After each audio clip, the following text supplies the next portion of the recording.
This video is part 1 about graphing circles, and it's going to involve graphing circles in standard form.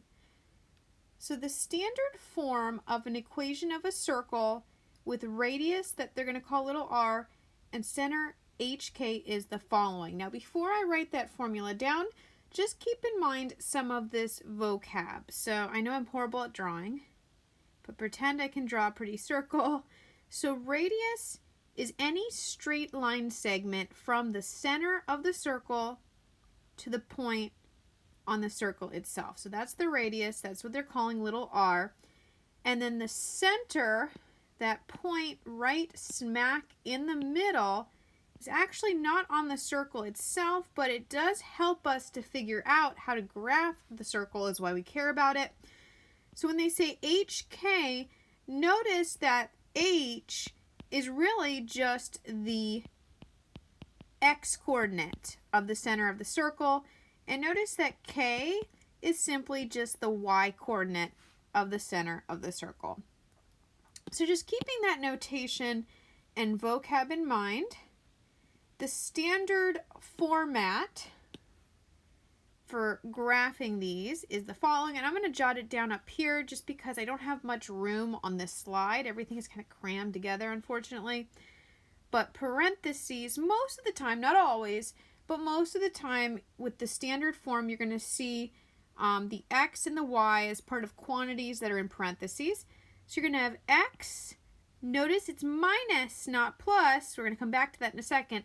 X minus h, h again was the x coordinate of the center of the circle, that quantity squared raised to the second power, so that 2 is an exponent, plus you're going to mimic the same pattern for the y's, so y minus k, remember k was the y coordinate of the center of the circle, that quantity is also squared, equals the radius squared. So we got lots of 2 exponents going on in this formula. And the reason why we're so concerned about the equation being in standard form is we're going to see once your circle equation is in this standard form, it's pretty easy to get the center of the circle right away and to identify the radius. And then after you have the center and the radius, it's a real quick sketch, and it's easy to sketch the circle itself. So jumping into an example to see this formula in action, example 1, we're going to use the following for parts A, B, C, and D. So for the equation, the quantity x plus 3 squared plus the quantity y minus 6 squared equals 25. We're going to answer 4 parts of this question.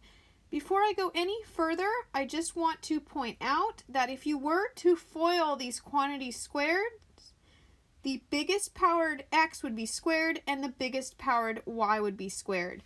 So whenever you have x squared and y squared as the biggest exponents on both x and y in an equation, that's how you're going to know, okay, I am dealing with a circle shape.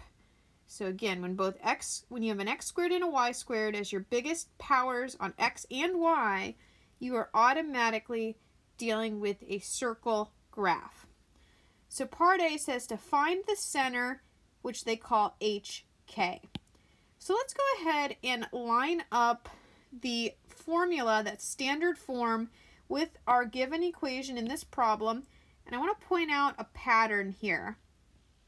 So we have the formula was x minus h, quantity squared, plus y minus k, quantity squared, equals r squared. So they say that h represents the x coordinate of the center of a circle. Notice in the formula, negative h lines up with positive 3. But we don't want to solve for negative h. We want to know what just positive h is. Negative h really means I have a negative 1h.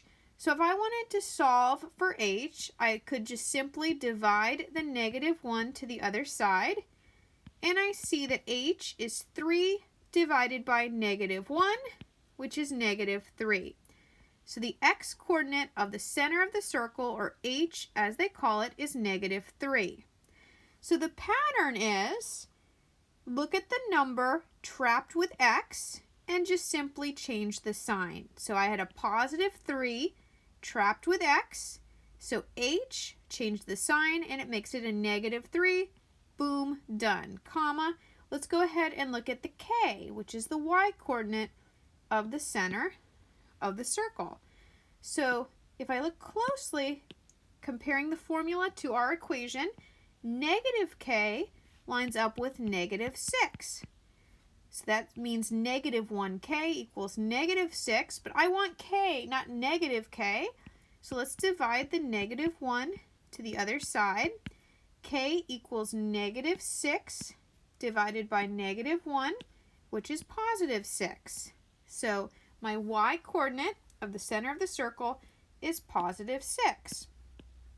So really, if you're looking for a quick trick pattern here, whenever they ask you to find the center of the circle, if your equation is in standard form, you just simply change the sign on the number trapped with X, change the sign on the number trapped with Y in parentheses, and that's your center every time. So just remember to change the signs. That's it. So positive 3 became negative 3, negative 6 became positive 6, and this right here, the point negative 3, 6, is my center. You may have to type the parentheses and the comma in because it is a point, so it does have an X coordinate and a Y coordinate. Now let's look at the pattern for part B. It wants us to find the radius, which they call little r. So again, if I line up the standard form with our equation, I notice that r squared lines up with 25. But I don't want radius squared, I want just radius r. So I'm going to take the square root to get rid of the square. Now normally I'd say don't forget the plus or minus, but we're talking about radius, which is a distance measurement. So it does not make sense to have a negative answer. So your radius will always just be the positive square root answer. So the positive answer to square root of 25 is just 5. So the quick trick way of getting the radius from here on out is to just simply look at the number. This is once your equation is in standard form, that is. Look at the number by itself on the opposite side from the letters and just simply take the square root of that number every time, and that will give you your radius. So in this case, we said the radius is 5, which would be the final answer to B. Once you know the center of the circle and the radius, you have enough information to complete part C, which is to graph the circle. So let's talk about two things: the way you would graph a circle longhand and the way you're going to get this answer into the My Math Lab homework. So to start, step 1, if you're doing this longhand, is you're going to plot the center of the circle. So if we look at our answer to part A, the center of the circle was at negative 3, 6. So I start at the origin. Negative 3 in the X coordinate spot means I'm going to hop to the left 3 boxes, 1, 2, 3. Positive 6 in the Y coordinate spot means I now need to go up 6 boxes, 1, 2, 3, 4, 5, 6. So from the origin, we move accordingly, and there is my center at negative 3, 6. Whoop, accidentally erased part of my X and Y axis. There we go. Okay, so now once you have the center, you're going to use the radius, and whatever the radius is, you're going to count that many boxes in all 4 directions from the center of the circle. So our radius was 5. So starting at the center point that I just plotted, I'm going to count 5 boxes to the right. 1, 2, 3, 4, 5. And I go back to center, and now I'm going to count 5 boxes up. 1, 2, 3, 4, 5, which is right here. Go back to center, count 5 boxes to the left. 1, 2, 3, 4, 5. Back to center, 5 boxes down. 1, 2, 3, 4, 5. Now it's going to look like after you've plotted those 4 points on the circle itself, it's going to look like a box or a diamond shape. It's not. It's actually supposed to be a circle shape, I promise. So go ahead and as best as you can, draw a circle shape through those 4 points you just plotted. It's got to be better than my circles. As you can see, I am horrible at drawing. So my circles always look kind of like squished lemons or deflated footballs, but that's good enough. So step 2, to summarize, we use the radius to move from the center you just plotted in step 1 and plot 4 points on the circle itself. I'll just put PTS to abbreviate points. Now, in the My Math Lab homework, it's actually going to be a little bit easier. So what will happen is when you click on this part of the question where it asks you to graph it, it's going to ask you to click on a button from the graphing tool with what shape you would like to graph. So obviously you're going to click on the button with the circle shape on it, and then the directions will appear on the grid, which will look like graph paper, and it'll say in the directions to click on the center first. So you would click on -3, 6 first, and then it'll say click on any point of the graph or click on any point of the circle next. So the good news is you don't have to click on all 4 points of the circle. You can click on any one of these 4 points that I had plotted in blue pen here. Any one of those would be your step 2, and that would be enough to get your circle graph in there. Let's take a look at part D. This question is so long I couldn't fit part D on this slide. So using the same equation, they also want you to identify the intercepts. Where does this shape cross the x-axis and the y-axis? Part D says to find the intercepts if there are any. So these would be the points where the circle, after we have graphed it, crosses the x-axis and the y-axis. And let's just recall that this is still example 1, and the equation we're working with from example 1 is the quantity x plus 3 squared plus the quantity y minus 6 squared equals 25. So let's start with the x-intercepts. And so those are specifically the points where the graph crosses the x-axis. And whenever you need to find x-intercepts, or honestly any intercepts, the trick to keep in mind is you always set the opposite letters equal to 0. So you'll plug in 0 into the opposite letters. What do I mean by that? So if I'm trying to solve for x-intercepts, I will always set all the y's equal to 0. So let's see what that looks like when that happens. So from the original equation, let's bring down the parentheses, x plus 3 quantity squared plus in the other parenthesis. But here we go. We said swap out every y you see with 0. And I do want to mention that you're always going to use the standard form of the circle when you're finding intercepts rather than what's known as the general form, which we'll work with in a later video. But we're plugging into the standard formula, just think for now. And let's go ahead and bring down the minus 6 parentheses squared and the equals 25. So all I did, step 1 to find x-intercepts, is I plugged 0 into y. Now let's go ahead and simplify using order of operations the numbers that are in parentheses. So if I do 0 minus 6, that's going to give me -6. So again, the numbers in parentheses, do that computation first. I did 0 minus 6. Rather than write that whole line again, I'm just going to erase it and write -6. Then the next thing with order of operations is you would do exponents next. So now I'm going to do the -6 squared next and just bring down everything else. We haven't touched it yet. So bring down the parentheses, x plus 3 squared, bring down the plus symbol. here we go. So negative 6 squared. Notice the negative sign is in parentheses, so I do need to square the negative sign as well.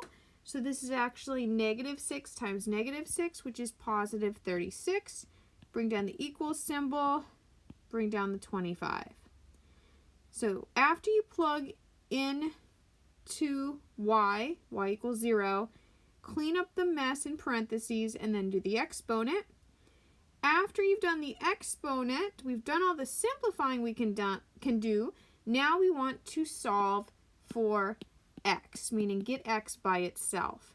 Before I can do that, I need to get the x plus 3 quantity squared by itself. So the number positive 36 is in the way. So I'm slowly but surely going to get x by itself by moving the 36 to the other side. Since I want to move the plus 36 to the opposite side of the equation, I need to use the opposite operation. The opposite of adding is obviously subtracting. So I'm going to minus 36 once from each side. And now just bring down that x plus 3 quantity squared. You still haven't touched it yet. Bring down the equal symbol. And we're going to do 25 minus 36 on the right side, which is negative 11. Now, once you have the quantity squared by itself, like we do here, we use square root to get rid of square. But you got to square root the other side to keep it balanced. So I now have x plus 3 equals the square root of negative 11. Normally, there is more work to be done. However, I'm pausing because I'm noticing that we have the square root of a negative number on the right side. And a square root of a negative number does not exist. If you typed in square root of negative 11 into your calculator, it would say error. It can't be done because nothing times itself would ever give you back a negative number. So that's some imaginary answer that we don't care about. Remember, we only care about real numbers in this course. So if you get to this point when you're solving for intercepts, specifically I got to this point when solving for the x-intercept, when you're dealing with a square root of a negative number, it doesn't exist, so there's no x-intercepts. I can stop the process right here. I don't need to go any further. So there are no spots where that circle graph will ever touch the x-axis. And if you go back to the last slide and you look at that sketch of the circle that I did, you can confirm that there were no spots where that circle did ever touch the x-axis. So let me go ahead and write that up here. And don't worry, we're going to do a bunch of intercept examples with these circles. So you'll see all the scenarios that can play out potentially for the homework. But for this particular question, there were no x-intercepts. We're not done yet because it just said find all the intercepts. So we still need to see if there are y-intercepts. Let me erase this work to make some room. There we go.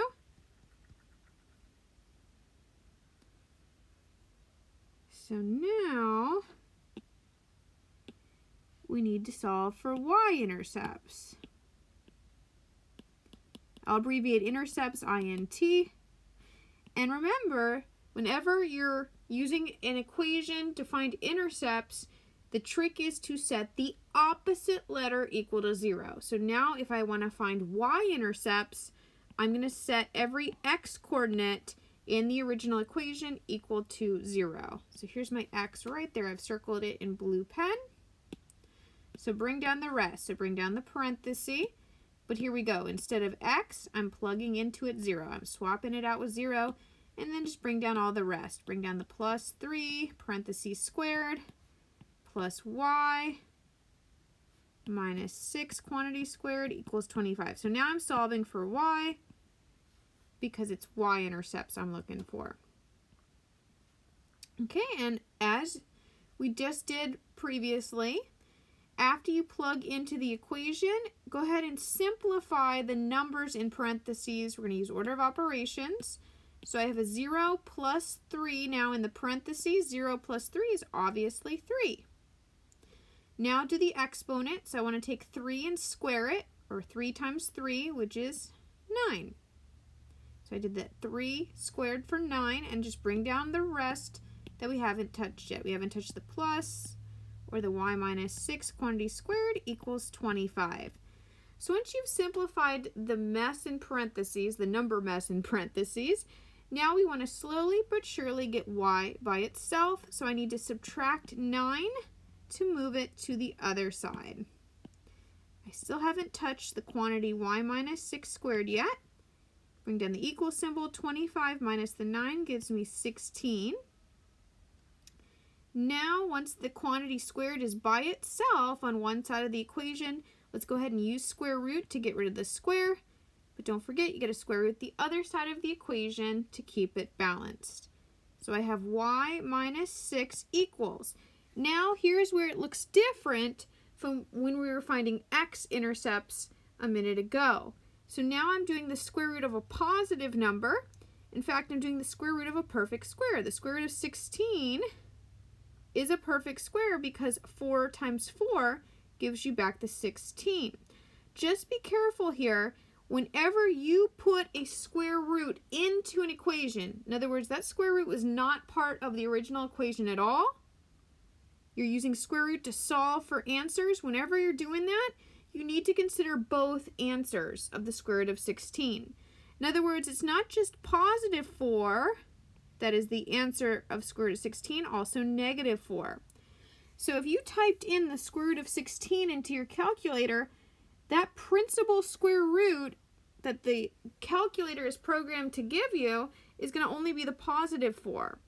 But we need to also consider the minus sign. So for these types of questions, what I'm getting at is the square root of a number is going to be plus or minus that number. So don't forget the plus or minus, because there are 2 answers, up to 2 answers, usually 2 answers for these circle intercept questions. So plus or minus 4, both of those are the square root of 16. We're not done yet, so now let's go ahead and add the 6 to the other side. And yay, we've solved for y equals, actually let me go ahead and just draw a little arrow because I'm running out of room. But we have positive 4 plus 6 is one of the answers, which would be 10. And then we also have negative 4 plus 6 as the other answer, which would be positive 2. So I have 2 y-intercepts, a positive 10 and a positive 2. Just be careful how they want you to type that in to the MyMathLab homework. So there are 2 different ways they could ask you to type in those y-intercepts. Most likely it's going to say something around the answer box that says write as ordered pairs. Write as ordered pairs. Ordered pairs means points. So if it wants you to write your intercepts as points, you would need to type in a parenthesis. And for a y-intercept, I just erased it. But keep in mind, we set x equal to 0 to find y-intercepts, meaning the x-coordinate is 0 for every y-intercept. So 0, comma, the first answer we got was 10. And then our other y-intercept as a point or as an ordered pair, again, the x-coordinate will always be 0 for any y-intercept. And then 2 was the other point, the other y-coordinate. So our y-intercepts as points would be 0, 10, comma, 0, 2. And you could just use the open parentheses and the commas from the keyboard. Don't hit spacebar at all, or else it'll mark your answer as wrong. So just no spacebar. The other way they could ask you for the y-intercepts is they could have a y equals beside the answer box, and then you would just type in 2, comma, 10. You just list them with a comma in between it. So just be on the lookout for, does it say write as ordered pairs or not? Let's try a few more of these intercept questions though. So I wanted to focus on finding intercepts of circles because there are a couple of different scenarios that can play out. So the next example, find the intercepts, if any, of the following. So question A, we got the quantity x minus 7 squared plus the quantity y plus 2 squared equals 19. As I'm looking at that equation, if I were to FOIL out everything in parentheses, the biggest x would be squared and the biggest y would be squared, which means that I am dealing with a circle shape. So let's go ahead and let's start with our x-intercepts first. And I'll just put INT to abbreviate intercepts again. So remember, the first step to finding intercepts algebraically is to set the opposite letter equal to 0. So if I want to find x-intercepts, I know it's a sad little X I just drew there. If I want to find x-intercepts, I should set all the y's equal to 0 because the y coordinate equals 0 whenever you're dealing with an x-intercept. So there's my y. I'm going to swap it out with 0 here and bring everything else down. So let's go ahead and bring down the quantity x minus 7 squared, parenthesis and the plus symbol before that second parenthesis set. And here we go. Instead of y, I'm going to write 0 and bring down the rest. So plus 2, close the parentheses, squared equals 19. And then as soon as you plug in 0, go ahead and clean up the number mess in parentheses. So if I do 0 plus 2, that's a positive 2. And then if I take that 2 and square it, I have a positive 4. Bring down the rest. So bring down the x minus 7, quantity squared. Bring down the plus symbol. I already brought down the plus symbol. And the equals 19. Now get the quantity squared by itself. So I'm going to subtract the 4 to the opposite side. So I have x minus 7 squared equals, we got 19 minus 4 for 15. Once you have the quantity squared by itself, then we can use the square root to get rid of the square. But I have to square root the other side to keep the equation balanced. So I have x minus 7 equals, be careful here, as soon as you write that square root on the right side of the equation, don't forget the plus or minus. It's so easy to forget, but there are technically 2 answers to square roots. And square root of 15. Now, before I go any further, I want to see if the square root of 15 is going to simplify any further. So I need to draw a good old prime factor tree. So 15 breaks down into 3 and 5, but I do not have a matching pair of the same prime number. So that means the square root of 15 does not simplify any further. I can leave that as square root of 15. However, I'm still not done. To solve for x means x needs to be completely by itself. So I'm going to add the 7 to the other side of the equation. Just be really careful. I know I have a mess going on the right side, but when this happens, you have 2 numbers that are not alike. You have a non-square root number of 7 and a square root number, a square root of 15. So when that happens, it's better notation to have the square root be on the end. So that positive 7, I'm going to actually write that first, and then the plus or minus, and then there we go. The square root of 15 is at the end. Why do they do it that way? Because if you have messy handwriting like me, and you put that plus 7 at the end, people might not be sure, okay, do they mean that the 7 goes under the square root symbol too or not? But the positive 7, I'm going to put it first just to emphasize that the 7 is not under a square root symbol. So here are my 2 exact answers. If I were to type them each into a calculator, they're just representing these weird, ugly decimals. But 7 plus square root of 15 and 7 minus square root of 15. Now, if they want you to write that as an ordered pair, I'll do that up top. So 7 plus square root of 15 is an x coordinate. Remember, for x-intercepts, the y coordinate equals 0. So comma 0. And then the other x-intercept was 7 minus square root of 15, comma 0. We're not done yet. Those were just the x-intercepts. We still need to find the y-intercepts.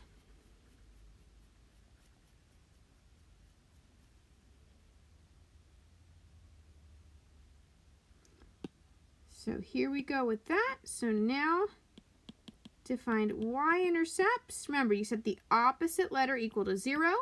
So now it's time to set the x-coordinate equal to 0. So we have parentheses, 0 going in for x, and just bring the rest down. So bring down the minus 7 squared plus quantity y plus 2 squared equals the 19. And as usual, after you plug into the equation, clean up the mess in parentheses, the number mess first. So 0 minus 7 inside those parentheses is negative 7. Now you're going to square the negative 7. Notice the negative sign is in parentheses, so you're doing negative 7 times negative 7, which is a positive 49. Bring down the plus symbol and bring down the rest. Y plus 2 quantity squared equals the 19. Now get the quantity squared by itself. So you're going to subtract the 49 to the other side. So let's bring down the y plus 2 quantity squared equals, we got 19 minus 49, which is a negative 30 on the right side of the equation. Square root to get rid of the square, but you got to square root the other side. Normally I'd say don't forget the plus or minus as soon as you put the square root down on the right side. However, I don't have to go any further because we have the square root of a negative number, which is some imaginary answer we don't care about. So in terms of real numbers, I can stop right here, don't have to go any further, and I can just conclude there are no y-intercepts. So there are no spots on the y-axis where that circle would ever touch if you were to graph that circle shape. So the only intercepts for part A, question A, are those two x-intercepts that we found earlier. Let's try one more question. This is part B, so same directions. We're just going to find the intercepts because I feel like with these multiple question parts involving the circles, a lot of times the intercepts are the most missed questions just because some of them, the simplifying goes on and on and on. So let's see another one where there's a little bit more simplifying involved. So this one where we're going to find all the intercepts, quantity x minus 3 squared plus quantity y minus 8 squared equals 101. All right, so let's start with the x-intercepts. And we'll set y equal to 0, set opposite letter equal to 0 as usual to find those intercepts. So setting the y equal to 0 to solve for x-intercepts, bring down the rest.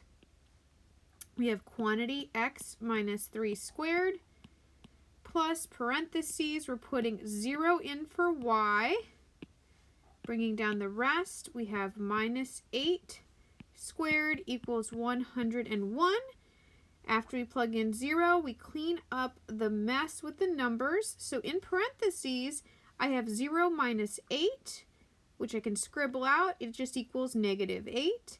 Then I take that negative 8 and square it, meaning negative 8 times negative 8, which is a positive 64. Bring down the rest. Don't forget the plus symbol in the middle there, in front of the 64. Bring down the quantity, x minus 3 squared, and bring down the equals 101. Now to get the quantity squared by itself, we need to subtract the 64 to the other side of the equation. Bring down the quantity, x minus 3 squared, and bring down the equals symbol. So as you do the 101 minus the 64, we get 37. So now let's go ahead and simplify that. We're going to do the square root to get rid of the square next. Square root, as soon as you throw that square root down on the right side, don't forget the plus or minus. So it's technically square root plus or minus the square root of 37. On the left side, you've unleashed the x minus 3. Before we go any further, let's check that square root of 37 to see if that will simplify any further. However, when you go to draw a prime factor tree, 37 is already prime, so it's not going to go down any further, which means there's no matching pair of prime numbers, which means that square root of 37 is already simplified. Yay! So back to our question, we still need to add the 3 to get the x by itself and to move the 3 to the other side. So x equals the positive 3, or just 3, you would type in first, plus or minus, square root of 37 goes last. So we have 2 x-intercepts. As ordered pairs, parentheses, you'd write 3 plus square root of 37, comma. Remember the y-coordinate was 0 for the x-intercepts, comma, parentheses, 3 minus square root of 37, comma, 0. We're not done yet. If it just says write the intercepts or find the intercepts, it means all of them. So now we need to see if there are any y-intercepts. Remember, for circles, there can be up to 2 x-intercepts and also up to 2 y-intercepts. Whoop, let's go ahead and erase that. There we go. So now we're looking for y-intercepts. To find y-intercepts, now we set x equal to 0. So let's bring down the rest, bring down the parenthesis. 0 goes in for x, and bring the rest down. So that was minus 3, close the parenthesis, squared, plus the quantity y minus 8 squared equals 101. Clean up the number mess in parentheses. So 0 minus 3 is negative 3. Now negative 3 squared, which is negative 3 times negative 3, is positive 9. Bring down the rest, so bring down the plus symbol, bring down the quantity y minus 8 squared, and the equals 101. So now, to get the quantity squared by itself, we're going to subtract the 9 to the other side. So that's the quantity y minus 8 squared. Bring down the equal symbol. 101 minus 9 on the right side is 92. To get rid of the square on the left side, since it's by itself, I can use a square root to get rid of it. But don't forget to square root the right side as well. And also, as soon as you throw down that square root on the right side, don't forget the plus or minus in front of the square root of 92. We got y minus 8 on the left side. Before you go any further, so 2 things to remember as soon as you throw down that square root on the right side. The first thing to remember is the plus or minus to represent both answers to a square root. And the second thing to check is to see if that square root number will simplify further. So let's see if the square root of 92 is going to go down further. So off to the side, here in blue pen, I'm going to draw a prime factor tree for 92. So pick any pair other than itself and 1. It's an even number, so it's divisible by 2. It's 2 times 46. And you can use a different pair if you want, but I'm just going to use 2 times 46. So the 2 branches done. Now, 46 is also even, so I'm going to divide that by 2. So 46 is 2 times 23. And the 2 and the 23 are prime numbers, so those branches are done. But I do see that we have a matching pair of prime numbers. We got a matching pair of 2's. So unfortunately, that means we can simplify that square root a little bit more. So let's see here. So equals plus or minus. I'm going to leave a little bit of room. And I'm going to rewrite the 92 that's under the square root symbol as 2. I'll use dot for times. 2 times 2 times 23. Using those circled prime numbers. And remember the trick. For every matching pair of numbers, you kick out one of that number. So I really just did the square root of 2 times 2, or the square root of 4, which equals 2. So let me go ahead and erase a little bit, because I'm going to need more room. This was a longer question. And I can rewrite what we have here. So we currently still have y minus 8 on the left side equals plus or minus, and I've simplified the square root of 92. I've kicked out the 2 in front of the square root symbol, and the only thing left under the square root symbol is the 23. Notice that when I kicked out the 2, it still comes after the plus or minus symbol. Last step, to get y by itself, I need to boot that 8 to the other side. So let's add the 8. And remember the order, so the 8 comes first, that positive 8 comes first, or just 8, plus or minus the 2 root 23 goes at the end. Square root should always go at the end. So here are my two answers for the y-intercepts. So as ordered pairs, remember for y-intercepts the x-coordinate was 0, so that's 0, 8 plus 2 times the square root of 23, close the parentheses, and also 0, 8 minus 2 times the square root of 23. So there were 4 total intercepts. If the directions say write as ordered pairs, you would cram all 4 of these points together with just commas in between them. Again, do not ever hit space bar in your answer box. So here are the 2 y-intercepts as points, and then above were the 2 x-intercepts as points. All 4 of those points would be the final answer for intercepts.